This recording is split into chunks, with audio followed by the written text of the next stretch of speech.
নগাঁও জিলালৈ গৌৰৱ কঢ়িয়াই আনিছে নগাঁও জিলাৰ ননৈ বিদ্যুৎ কুমাৰ নাথ নামৰ যুৱ পৰিচালকজনে। এইগৰাকী যুৱ পৰিচালকে লাভ কৰিছে সাহিত্য একাডেমীৰ বঁটা। দীৰ্ঘদিন ধৰি নাট্য চৰ্চাৰ লগত জড়িত এইগৰাকী যুৱ পৰিচালকে লাভ কৰিছে উস্তাদ বিছমিল্লা খান ৰাষ্ট্ৰীয় বঁটা। মই বৰ্তমান এইগৰাকী পৰিচালকৰ ঘৰত উপস্থিত আছো, যুৱ পৰিচালকৰ ঘৰত উপস্থিত আছো। নগাঁও জিলাৰ ননৈৰ বিদ্যুৎ কুমাৰ নাথৰ বাসগৃহত উপস্থিত আছো মই। যিহেতু তেওঁ এই বঁটা লাভ কৰি সমগ্ৰ অসমৰ লগতে নগাঁও জিলালৈ গৌৰৱ কঢ়িয়াই আনিবলৈ সক্ষম হৈছে। মই চেষ্টা কৰিম তেওঁৰ লগত কথা পাতিবলৈ। পোনপ্ৰথমে আপোনাক আন্তৰিক অভিনন্দন জ্ঞাপন কৰিলো, যিহেতু আপুনি এক ৰাষ্ট্ৰীয় বঁটা লাভৰ জৰিয়তে নগাঁও জিলালৈ গৌৰৱ কঢ়িয়াই আনিবলৈ সক্ষম হৈছে। বহুত বহুত ধন্যবাদ আপোনালোকলৈও যে এই ধুনীয়া খবৰটো ৰাইজৰ মাজলৈ দিবলৈ খুজিছে আপোনালোকৰ জৰিয়তে। গতিকে আপোনালোকক বহুত বহুত ধন্যবাদ আৰু বৰ ভাল লাগিছে, সৌভাগ্যৰ কথা ই এটা। আৰু ইয়াতে মোৰ এই বঁটাটোৰ আঁৰত থকা সকলো লোকলৈকে মই কৃতজ্ঞতা আৰু ধন্যবাদ শ্ৰদ্ধা জ্ঞাপন কৰিছো। কেনেকুৱা লাগিছে আচলতে কি ক'ব? বহুত ভাল লাগিছে। মানে ইমান দিন যে এটা নাটকৰ লগতে জড়িত থাকি পেলাই অকল নাটকেই কৰি জীৱনটো নিৰ্বাহ কৰি আছো, আজি এনেকুৱা এটা সময়ত এই বঁটাটোৱে মোক আৰু এটা আকৌ নতুনকে কাম কৰিবৰ কাৰণে আৰু দুগুণ উৎসাহ দিব। যিহেতু আপুনি দীৰ্ঘদিন ধৰি নাট্য চৰ্চাৰ লগত জড়িত, এই যাত্ৰা আচলতে কেনেধৰণৰ আছিল আপোনাৰ? এই যাত্ৰাটো আছিলে মোৰ আপোনাৰ মই তৃতীয় চতুৰ্থ মান শ্ৰেণীত পঢ়ি থাকোঁতেই তেতিয়াই মই আপোনাৰ ননৈতে এনি উমলা ঘৰ বুলি এটি অনুষ্ঠান আছিলে। তো এনি উমলা ঘৰ এই অনুষ্ঠানটিত তেতিয়া মানে আপোনাৰ পুলক গোস্বামী দাদা, নিৰুপমণি ভূঞা বাইদেউ, তাৰপিছতে আমাৰ বিপ্লৱজ্যোতি ভূঞা, তেওঁলোকে এই অনুষ্ঠানটো ইয়াতে অৰ্গেনাইজ কৰিছিলে। আৰু তেতিয়া প্ৰবীণ শইকীয়া বুলি এগৰাকী নাট্যকৰ্মী, অসমৰ খুব চিৰিয়াছ নাট্যকৰ্মী আছিলে, কিন্তু দুৰ্ভাগ্যক্ৰমে তেওঁ ঢুকালে। তেওঁ গহপুৰৰ আছিলে। তেওঁক আমন্ত্ৰণ কৰিছিলে আৰু তেওঁ আছিলে মোৰ জীৱনৰ প্ৰথম নাট্যগুৰু। তেওঁৰ ওচৰতে নাটকৰ শিক্ষা গ্ৰহণ কৰিছিলোঁ আৰু সেইখিনি সময়তে এই নাটকৰ আৰম্ভ হৈছিলে। তাৰপাছত লাহে লাহে স্কুলবোৰত তেতিয়া সেইখিনি সময়ত খুব নাটকৰ কম্পিটিশ্যনবোৰ হৈছিলে। তেনেকৈ আহি আহি কলেজ পৰ্যায়তো নাটক কৰিছিলোঁ। তাৰ পৰা 2004 বৰ্ষত দেউতা ঢুকালে আৰু আৰ্থিকভাৱে আমি একদম জুৰুলা হৈ পৰিছিলোঁ সেইখিনি সময়ত। আৰু তাৰ পাছতে মই গোটেই এই লাইনটোৰ পৰা আঁতৰি আহিছিলোঁ আৰু মই বেলেগ বেলেগ কামত নিয়োজিত হৈছিলোঁ।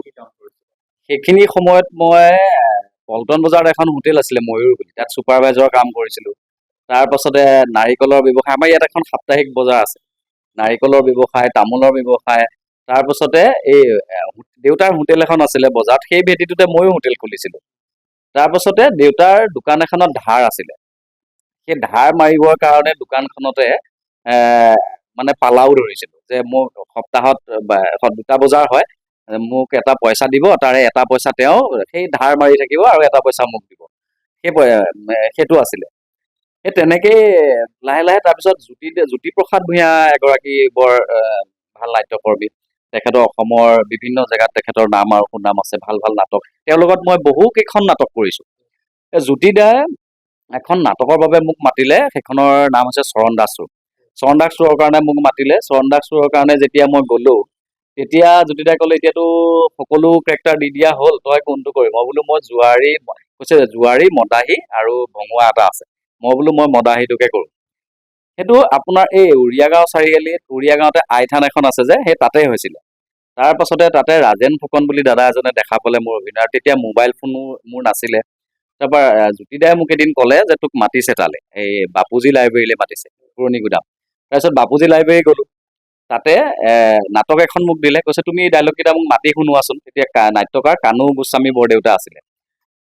তেওঁলোকে আলোচনা কৰিলে, খুব ভাল পালে। তাৰপৰা ক'লে যে আমি এখন সদৌ অসম একাংক নাট প্ৰতিযোগিতাত ভাগ ল'বলৈ ওলাইছোঁ, এই নাটকখনে আমি এইবাৰ কম্পিটিশ্যন কৰিম, প্ৰতিযোগিতা কৰিম, গতিকে তুমি এই কেৰেক্টাৰটো কৰিব লাগিব। তেনেকৈ ৰিহাৰ্চেল হ'ল। সদায় মই ইয়াৰ পৰা ননৈৰ পৰা উৰিয়াগাঁও চাৰিআলি যাওঁ, তেতিয়া টেম্পুহে আছিলে, তাৰ পৰা আকৌ তালৈ যাওঁ, টেম্পু আৰু 407 আছিলে। তাৰপিছত কেইদিনমান মই ৰাজেন দাৰ ঘৰতো খুব ধুনীয়াকৈ ৰাজেন দাই ৰাখিলে। তেনেকৈ থাকি আমি কম্পিটিশ্যন কৰিলোঁ আৰু মই প্ৰথমটো নলবাৰীত শ্ব' হৈছিলে, খুব মানুহে ছাপোৰ্ট কৰিছিলে। তাৰ ছেকেণ্ড শ্ব'টোতে মই শ্ৰেষ্ঠ অভিনেতাৰ বঁটা পাইছিলোঁ। এই প্ৰথম যেতিয়া আমি জ্যোতিদাৰ লগত নাটকখন কৰিলোঁ, জ্যোতিদাই পইচা এটা দিলে। তাৰপিছত ৰাজেন দাই কম্পিটিশ্যনত পোৱা তেনেকৈ পুৰস্কাৰ, সেইবাৰ আমি বহুত পুৰস্কাৰ পাইছোঁ। ৰাজেন দাই পইচা এটা দিলে। তেনেকেই মানে যে নাটক কৰি পইচা এটা পায়, আৰু মোৰ খুব ভাল লগা বিষয় এইটোৱে নাটকেই। আৰু তাৰপিছতে সেই পেছাগতভাৱে মই নাটকৰ লগত জড়িত হ'লো। সেই যাত্ৰা অব্যাহত তেতিয়া। তাৰপিছত 2015-16 চনত মই নিৰ্বাচিত হলো ৰাষ্ট্ৰীয় নাট্য বিদ্যালয়ত প্ৰশিক্ষণ ল'বৰ কাৰণে ছিকিম চেণ্টাৰত।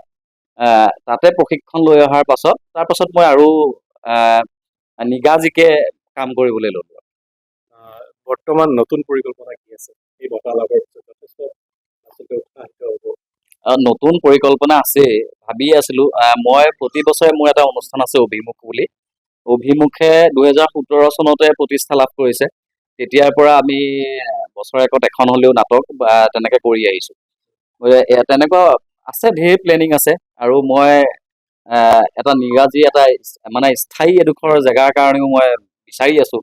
মানে ৰিহাৰ্চেল স্পেচ এটা বা তেনেকে মানুহ আহি পেলাই তাতে 50জন 100জন মানুহে নাটক চাব পৰাকে তেনেকুৱা ঢেৰ প্লেনিং আছে। যুৱ প্ৰজন্মৰ শিল্পীসকলক কি ক'ব আচলতে?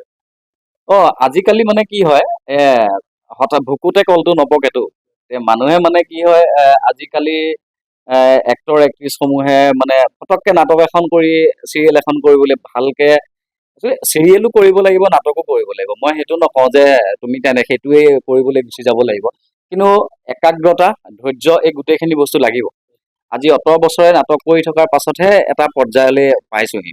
গতিকে মই সকলোলৈকে সেইটো কথা জনাম যে আপোনালোকেও যদিও নাটক কৰিবলৈ আগবাঢ়ি আহিছে, ধৈৰ্য সহকাৰে কামটো কৰক আৰু একাগ্ৰতা আৰু অধ্যয়ন লাগিব। পঢ়ক, যিমান বেছি পঢ়িব, যিমান বেছি মানে চাব, মানুহক অবজাৰ্ভ কৰিব, সিমান বেছি তেওঁলোকৰ জীৱনটোৰ কাৰণে বা এই অভিনয় জগতৰ কাৰণে তেওঁলোকৰ কাৰণে মানে সাফল্যমণ্ডিত হোৱাত সুবিধা হ'ব। আমি শুনিছিলো যে আপুনি দিলীপ ভাইৰ লগতো জড়িত আছে। হয় হয় হয়, সেইটোতো বৰ ডাঙৰ কথা। মানে সেইখিনি সময়ত কি হৈছে, লকডাউন আৰম্ভ হৈছিলে আপোনাৰ 2020 চনৰ মাৰ্চ মাহৰ পৰা আৰম্ভ হৈছিলে, 21 তাৰিখৰ পৰা। আৰু সেইখিনি সময়তে মই মানে মোৰ পত্নীও আহিছিলে। সেইখিনি সময়ত নাটক কৰি খোৱাটোতো এটা একদম মানে টান কাম, বহুত কঠিন কাম। মানে মই মোবাইল থিয়েটাৰৰ কথাটো বাদ দি তাৰপাছতে আৰ্থিকভাৱে এনেও মানে অনাটো নাছিলেই। সেইখিনি সময়ত মই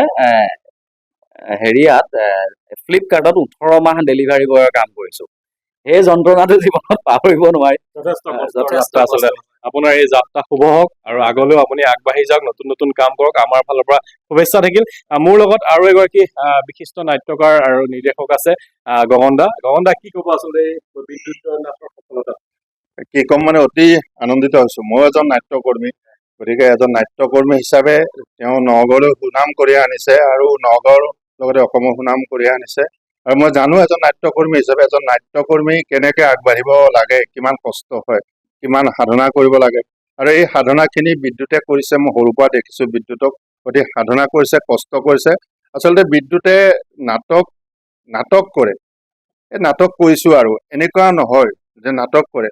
আমি কিছুমান দেখিছো আহিছে, নাটক কৰিছে, কিন্তু নাটক হিচাপে বিদ্যুতে সাধনা কৰে। আৰু নাটককে বিদ্যুতে শেহতীয়াভাৱে ব্ৰত হিচাপে ললে, পেচা হিচাপে ললে।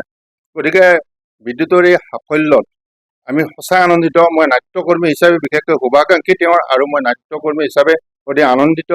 তেওঁ কষ্টৰ আজি ফল পাইছে আৰু তেওঁ ভৱিষ্যতে আৰু ধুনীয়া কাম কৰিব। আমি আশীৰ্বাদ দিম তেওঁক, আমি আশীৰ্বাদ দিছো। আৰু তেওঁৰ লগত পত্নী আছে, পত্নীও এগৰাকী ভাল সু অভিনেত্ৰী, আৰু তেওঁৰ পত্নীও তেওঁক এতিয়া সহায় কৰিব। আমি জানো দুইজনে লগ হৈ আৰু ভাল ভাল কাম কৰক, আমাক উৎসাহিত কৰক। নাটক তেওঁ হিৰাই আছে, নাটক হিৰাই আছে। নাটক তেওঁ চিৰিয়াছ নাট্যকৰ্মী। তেওঁ চিৰিয়াছলি কৰে, যি কৰে। বেছি নাটক নকৰিলেও যিমানখিনি কৰে তেওঁ চিৰিয়াছলি কৰে।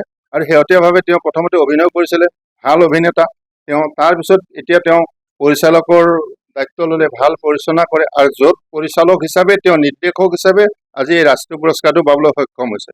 গতিকে এতিয়া পৰিচালক হিচাপে তেওঁৰ দায়িত্ব বহুত আহিল। তেওঁ ভাল ভাল কাম দিয়ক, ভাল ভাল কাম কৰক, আমি তাকে বিচাৰিছো। ধন্যবাদ।